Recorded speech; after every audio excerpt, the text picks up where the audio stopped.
आज के कार्यक्रम में आपके कैरियर व्यवसाय से संबंधित जानकारी लाया हूं। लोग ऐसा जानना चाहते हैं कि वे कौन सा काम करें जो उन्हें करोड़ों और अरबों कमवा सके। हर आदमी अपने जीवन काल में ऐसे काम करना चाहता है जिससे वह एक बड़ा धन कमाए, नाम कमाए, सुखी संपन्न होना चाहे।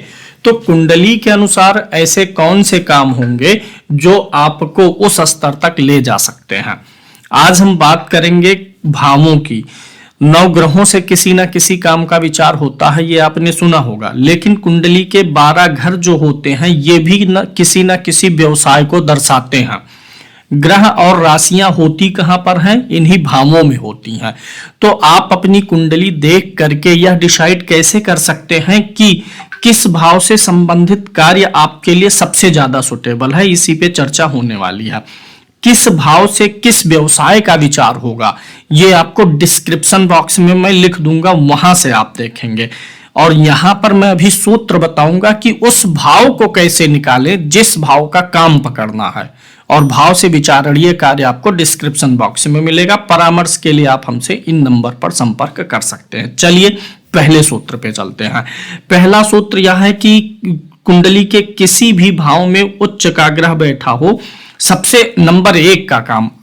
यह देखिएगा कि जो मैं सूत्र बता रहा हूं, हर सूत्र हर कुंडली में नहीं मिलेगा, लेकिन कोई ना कोई सूत्र मिलेगा। उसी सूत्र का आपको अनुसरण करना। अभी जो मैं बता रहा हूं ये टॉप क्लास का, अगर आपकी कुंडली में मिल गया तो टॉप क्लास का योग बनेगा। अगर किसी भाव में उच्च का ग्रह हो और उस भाव का स्वामी, जिसे भावेश बोला जाता है, वो भी उच्च राशि में हो, तो उस भाव से संबंधित कार्य अवश्य ही आपको अरबपति करोड़पति बना सकता है। जैसे इसी कुंडली में हम ले लेते हैं कि इस कुंडली में अगर आप देखेंगे तो ये 7वां भाव है। अब इस 7वें भाव में कोई उच्च का ग्रह बैठा हो, जैसे अब वृश्चिक लगन हमने लिया है तो 2 नंबर है, चंद्रमा ही उच्च का हो पाएगा। यानी किसी भाव में उच्च का ग्रह हो और भाव का जो स्वामी है वह भी उच्च का हो गया हो, तो उस भाव से संबंधित, किस भाव से संबंधित, इस भाव से संबंधित काम आप कर सकते हैं।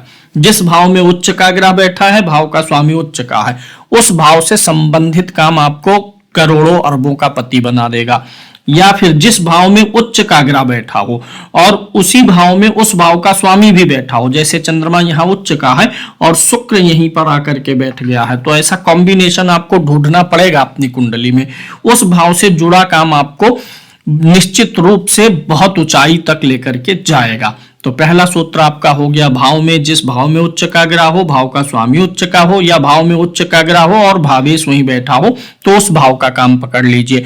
ये कौन सा भाव बना? 7वां। अब ऐसे किस भाव से क्या काम है ये आप डिस्क्रिप्शन बॉक्स में चेक करेंगे, यहां पर लिखना संभव नहीं है। दूसरे सूत्र पे चलते हैं कि अगर जिस भाव में उच्च का ग्रह हो, भाव में उच्च का ग्रह हो और भाव का जो स्वामी है वह अच्छे भाव में जाकर के बैठा हो, भाव में उच्च का ग्रह आपको मिल गया और भाव के स्वामी को क्या बोलेंगे? भावेश। भावेश अच्छे भाव में जाकर के बैठा हो, जैसे यहां पर चंद्रमा उच्च का हुआ। अब शुक्र कुंडली के 6, 8, 12 भाव छोड़ के किसी भाव में बैठा हो, अच्छे भावों में बैठा हो। सबसे अच्छा कहां होगा? अगर त्रिकोण में बैठा होगा, फिर केंद्र में बैठा हो, फिर धन या लाभ में बैठा हो। तो भाव में अगर किसी भाव में उच्च का ग्रह है और भाव का स्वामी केंद्र, त्रिकोण, धन, लाभ भाव में गया हुआ है, तो उस भाव से संबंधित व्यवसाय को आप पकड़ सकते हैं। ये आपका हो गया दूसरा सूत्र। तीसरा सूत्र, जिस भाव में शुभ ग्रह बैठे हों, भाव में कौन सा ग्रह हो? भाव में शुभ ग्रह होना चाहिए और भाव का जो स्वामी है, भाव में किसी भाव में शुभ ग्रह बैठा हो और भाव पर शुभ ग्रह की दृष्टि भी हो, ये सूत्र बनेगा। अब चाहे शुभ ग्रह की दृष्टि हो, चाहे उसके साथ शुभ ग्रह बैठा हो, यानी दृष्टि हो चाहे युति हो। अब मान लेते हैं कि यहां पर कोई दूसरा भाव ले लेते हैं कि इस भाव में शुक्र बैठा हुआ है, 10वें भाव में किसी के। आपको देखना है कि आपकी कुंडली में शुभ ग्रह किस भाव में बैठा है। शुभ ग्रह कौन कौन से हैं? गुरु आपका शुभ ग्रह होगा, शुक्र शुभ ग्रह होगा, चंद्रमा शुभ ग्रह होगा और बुध, ये आपके शुभ ग्रह होने वाले हैं। तो शुभ ग्रह, एक शुभ ग्रह किस भाव में बैठा है और दूसरा शुभ ग्रह भी उसी के साथ हो या उस पर दृष्टि डाले। जैसे शुक्र मान लेते हैं यहां पर बैठा है और गुरु आपका यहां द्वितीय भाव में बैठा है। अब शुक्र दशम में है और गुरु की नवमी दृष्टि आ गई, तो दशम भाव से संबंधित कार्य अगर व्यक्ति पकड़ लेगा तो वह कार्य व्यक्ति को करोड़ों अरबों रुपए कमवा सकता है। मतलब व्यवसाय अबाध चलेगा, बिना निर्बाध, बिना बाधा के, बिना किसी परेशानी के 2 से 4, 4 से 6 मल्टीप्लाई होता चला जाएगा। तो ये भी देख लीजिएगा। अब अगर मान लीजिए शुभ ग्रह की दृष्टि नहीं थी, यही चंद्रमा ही बैठ गया होता, यानी 2 शुभ ग्रह एक साथ बैठ गए हो किसी भाव में, या एक शुभ ग्रह बैठा हो दूसरे की दृष्टि आ गई हो, या 2 शुभ ग्रह एक साथ बैठे हो तीसरे की दृष्टि आ गई हो, तो आप उस भाव से संबंधित कार्य को पकड़ सकते हैं। इसी प्रकार से अगर कई शुभ ग्रह किसी भाव को देख रहे हों, अगले सूत्र पे चले। अब जैसे यही ले लेते हैं, दशम में शुक्र और चंद्रमा किसी के है, तो इनकी दृष्टि कहाँ जाएगी? चतुर्थ भाव पर जाएगी। अगर किसी भाव पर एक से अधिक शुभ ग्रह की दृष्टि है और भाव का स्वामी भी ठीक हो, चंद्रमा शुक्र की दृष्टि कहाँ जा रही है? चतुर्थ भाव पर। चतुर्थ भाव का स्वामी कौन है? 11 नंबर लिखा है तो शनि है। भाव पे एक से अधिक शुभ ग्रह की दृष्टि जाए और भावेश नीच का ना हो, अस्त ना हो, 6, 8, 12 में ना हो, शत्रु राशि में ना हो, तो उस भाव का बिजनेस पकड़ा जा सकता है। शुक्र चंद्रमा की दृष्टि चतुर्थ भाव पर आई। अब ये शनि इनकी कुंडली में शत्रु राशि में ना हो, ये शत्रु राशि हुई, ये नीच राशि हुई, ये अष्टम भाव हुआ। द्वादश अगर 6, 8, 12 में जाए भी तो उच्च राशि या स्वराशि में जाएगा तो दिक्कत नहीं है। अब शनि अच्छी जगह पर बैठा हो, मान लीजिए शनि द्वितीय भाव में है, इस भाव पे 2 शुभ ग्रह की दृष्टि और भावेश द्वितीय गुरु की राशि में शत्रु राशि में है नहीं, यहां होता स्वराशि, यहां होता, तो आप उस भाव से संबंधित कार्य को, व्यवसाय को पकड़ सकते हैं। अगले सूत्र पे चले। अगर किसी भाव को उस भाव का स्वामी देखे, जैसे यहां पे हम मान लेते हैं चतुर्थ भाव है, शनि यहां नहीं बैठा है, शनि द्वितीय भाव में बैठा हुआ है, तो शनि की तीसरी दृष्टि भाव पर आ जाएगी।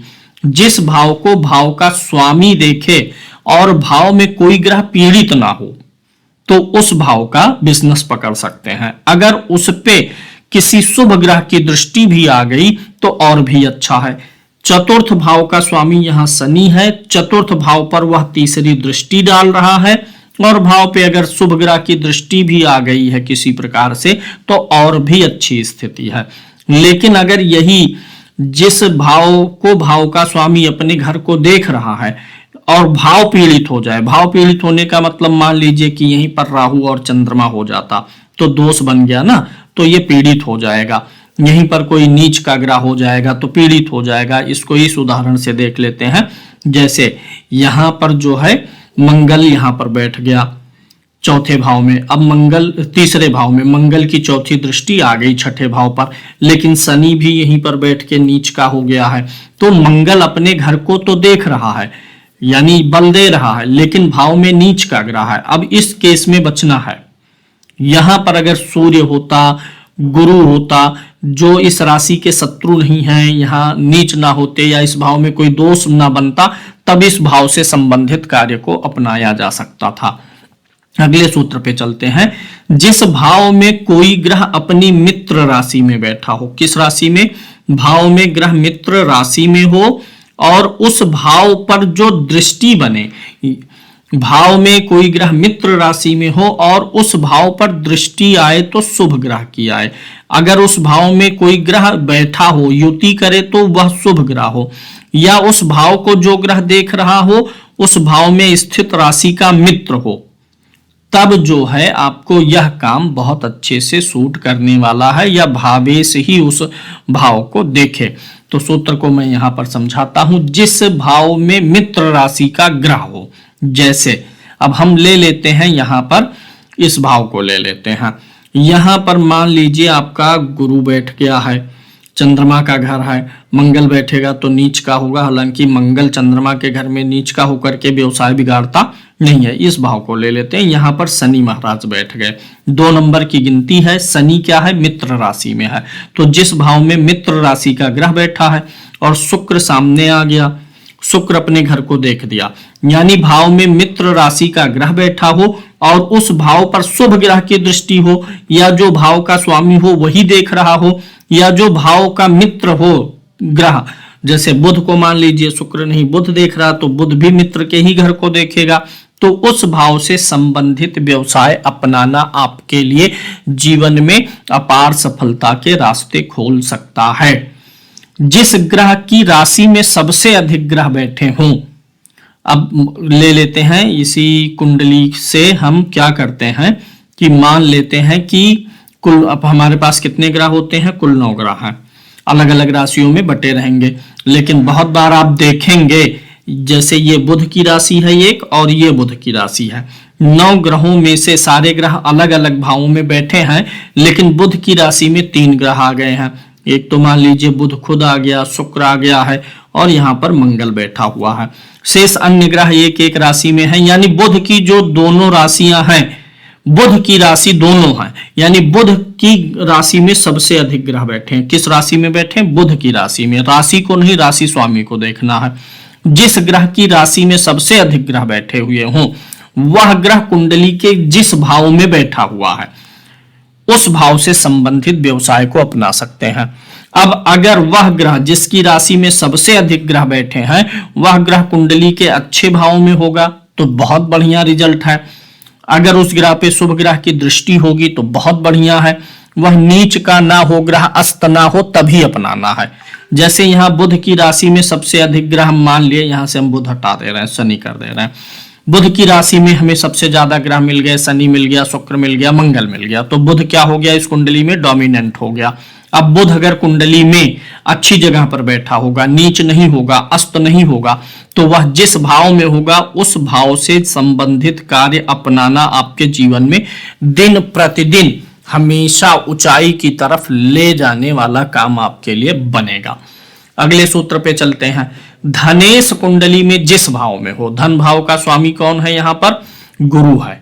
धनेश कुंडली में जिस भाव में हो, यहां द्वितीय भाव का स्वामी गुरु है, मान लीजिए वह गुरु यहां नवम भाव में आके बैठा है, तो धनेश अगर बलवान होकर के जिस भाव में बैठा हुआ है, बलवान माने उच्च का हो, मित्र राशि में हो, या फिर धनेश जिस भाव में जाकर के बैठा हुआ है उस भाव और उस भाव पे अगर शुभ ग्रह की दृष्टि पड़ रही हो तो उस भाव से संबंधित काम आपके लिए बहुत बेनिफिशियल रहने वाला है।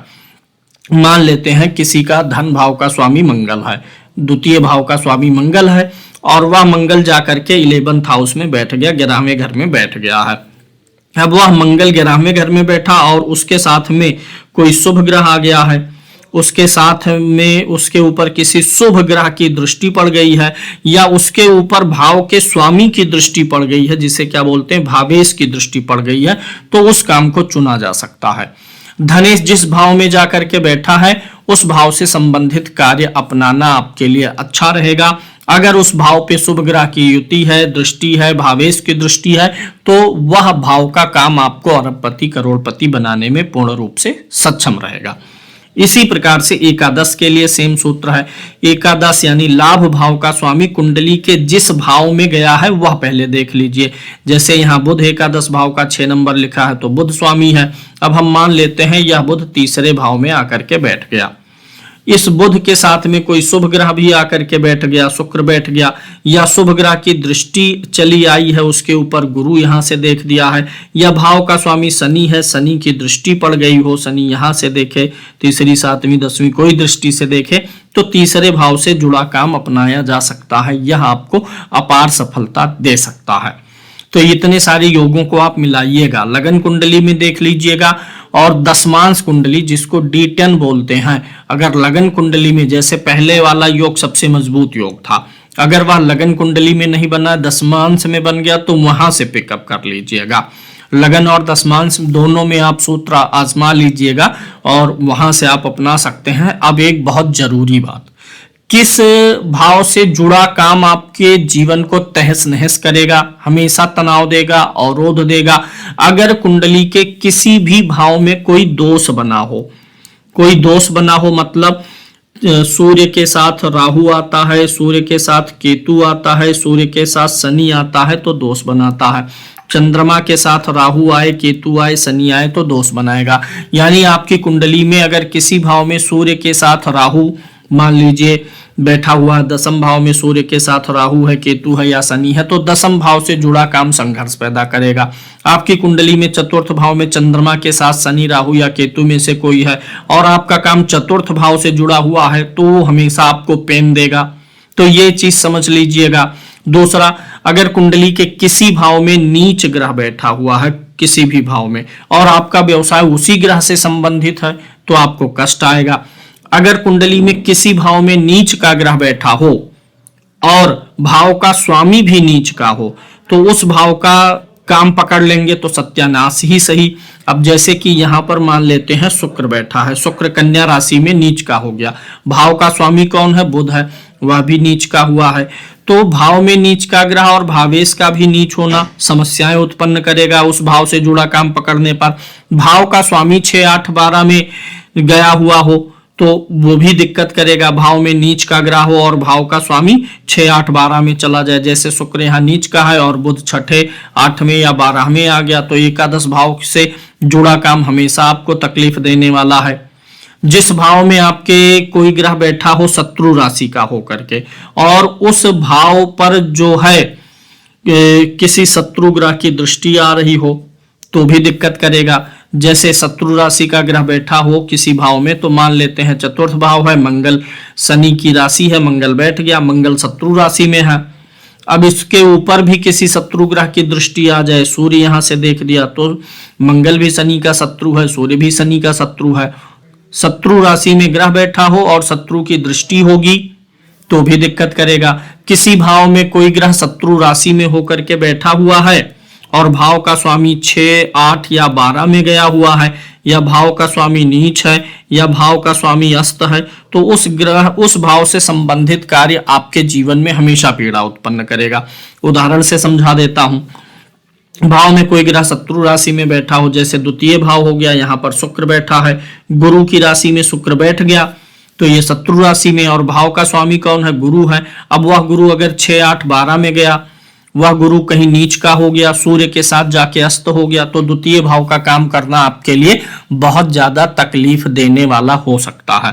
तो यहाँ पर हमने आपको एक आइडिया दिया है, आपको ये सिखाने का प्रयास किया है कि आप अपने लिए परफेक्ट काम कैसे चुने, किस भाव से जुड़ा काम क्या होता है। इसके लिए आपको डिस्क्रिप्शन बॉक्स में जाना पड़ेगा, क्योंकि अब ये यहाँ पर लिखेंगे तो बहुत लंबा हो जाएगा वीडियो।